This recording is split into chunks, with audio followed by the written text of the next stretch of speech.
Bonjour, j'espère que vous allez bien. Aujourd'hui, on se retrouve pour une vidéo sur mes indispensables en petit matériel de coloriage, que ce soit pour des débutants ou pas du tout, ou même des confirmés.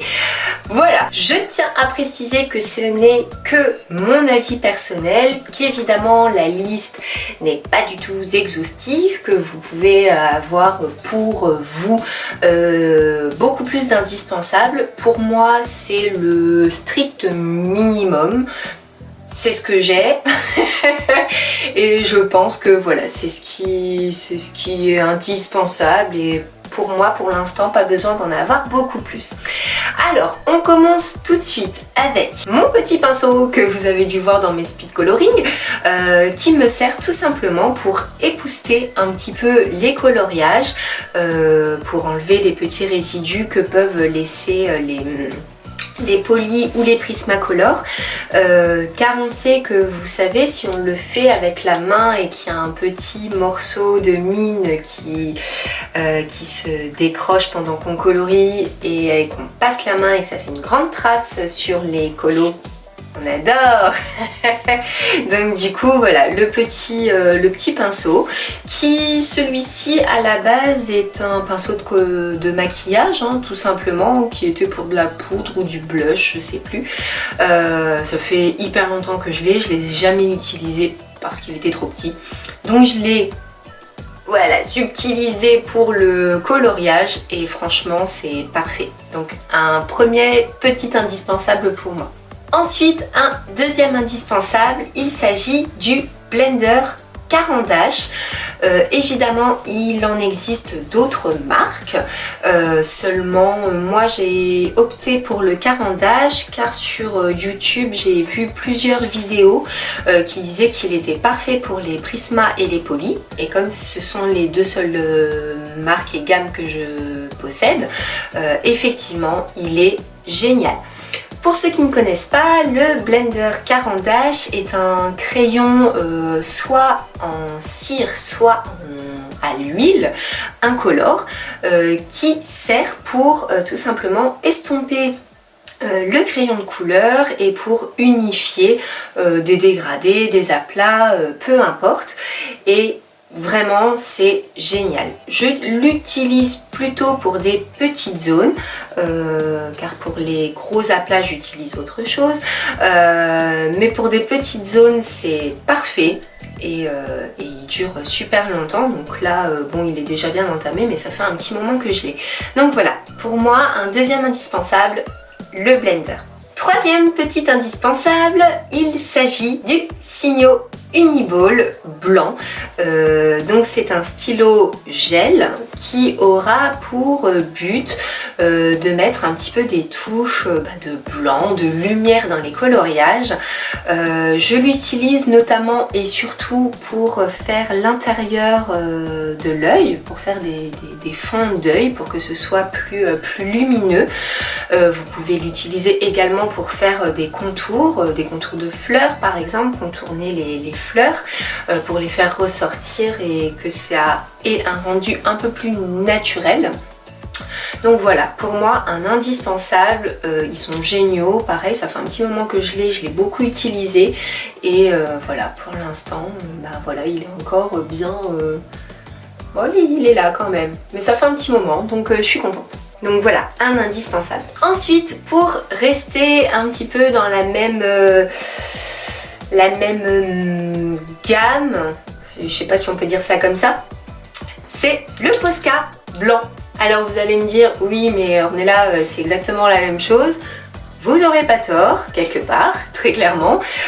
Seulement le Posca, à la différence du Signo gel, il s'agit de peinture acrylique. Le rendu aura un effet un petit peu plus transparent, un petit peu plus translucide, et puis c'est pareil, c'est increvable, ça sèche super vite, c'est top. Donc pour moi un indispensable c'est vraiment le Posca. Pour rester dans la même gamme encore une fois, cherchez pas, c'est la fin de semaine, mon cinquième indispensable, le Posca noir cette fois-ci, soit en petit, soit en gros pour faire des gros aplats. Pareil, c'est génial pour faire des gros aplats avec un Posca noir, ça ne laisse aucune trace, ça fait hyper net. C'est le top, toujours pareil, ça sèche super vite. Vous pouvez les utiliser effectivement sur pratiquement tous les supports, sauf les feuilles qui sont trop fines, effectivement, sinon ça va transpercer. Mais moi je les utilise beaucoup dans les coloriages mystères. Ça transperce pas la feuille, ça me fait des beaux aplats noirs. C'est parfait. Donc voilà, encore un petit indispensable. Pour rester dans le matériel un petit peu liquide, ce que je vous conseillerais peut-être d'avoir dans vos petits indispensables, il s'agit de l'essence sans odeur Le Franc-Bourgeois qui sert elle aussi à estomper les traces de crayon de couleur. Je vous conseille de la prendre vraiment sans odeur parce que même celle-ci qui est sans odeur dégage quand même une petite odeur d'alcool. Bon, c'est pas hyper désagréable, mais si vous voulez éviter des grosses migraines, vaut mieux prendre l'essence sans odeur. À savoir que vous pouvez absolument utiliser à la place de l'essence sans odeur, qui est un petit peu onéreuse quand même, c'est du White Spirit, tout simplement. Alors pareil, essayez de le prendre sans odeur, sinon attention les effluves, mais sinon le White Spirit fait absolument le même job que l'essence sans odeur. Ce sera beaucoup moins cher, vous en aurez beaucoup plus, ça vous durera beaucoup plus longtemps et voilà. Donc l'essence sans odeur ou White Spirit, un indispensable aussi. Et évidemment, qui dit essence sans odeur dit la petite éponge qui va avec pour pouvoir l'appliquer.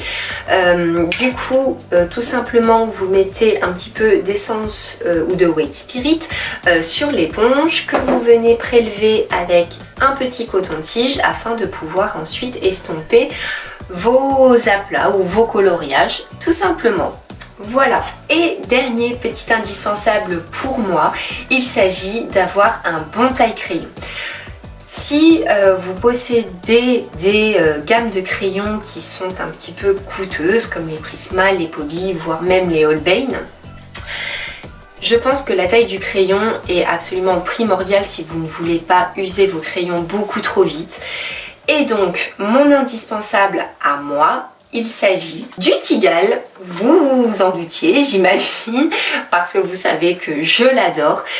Effectivement, il existe également le DAL 133 qui est parfait pour les crayons de couleur. Je ne l'ai pas encore, peut-être qu'un jour, quand j'aurai les moyens, je prendrai le DAL 133. En attendant, le Tigal me convient parfaitement. Vous avez plusieurs positions pour tailler, il est génial. L'avantage en plus du Tigal, c'est qu'il est tout petit, donc vous pouvez l'emporter n'importe où. Et pour moi, il est top. Vous savez que avant d'avoir le Tigal, j'avais le Staedtler qui pour moi est, je le rappelle, nul. Je ne l'utilise plus que pour tailler le blender, mais pour moi, ouais, le Tigal c'est le petit indispensable. Il vaut quand même son petit prix, il est entre 8 et 9 euros, mais pour entretenir vos crayons qui parfois pour les Holbein en coûtent 300, je pense que c'est un petit investissement à faire pour bien soigner vos crayons et que vous soyez tranquille par la suite. Voilà, et bien écoutez, c'est tout pour ma petite vidéo d'indispensable. Pour le coup, c'est une toute petite vidéo aujourd'hui, ça change au niveau du montage. Voilà, ça me prendra un peu moins de temps. Ce n'est que mon avis personnel, ce sont mes petits indispensables à moi. Je ne parle pas des autres couleurs, je ne parle pas d'autre chose. Pour moi, c'est le strict minimum à avoir en plus de vos crayons de couleur pour réaliser déjà des belles choses et faire tout ce que vous voulez dans vos colos. Et voilà, c'est tout pour cette toute petite vidéo aujourd'hui. J'espère qu'elle vous a plu.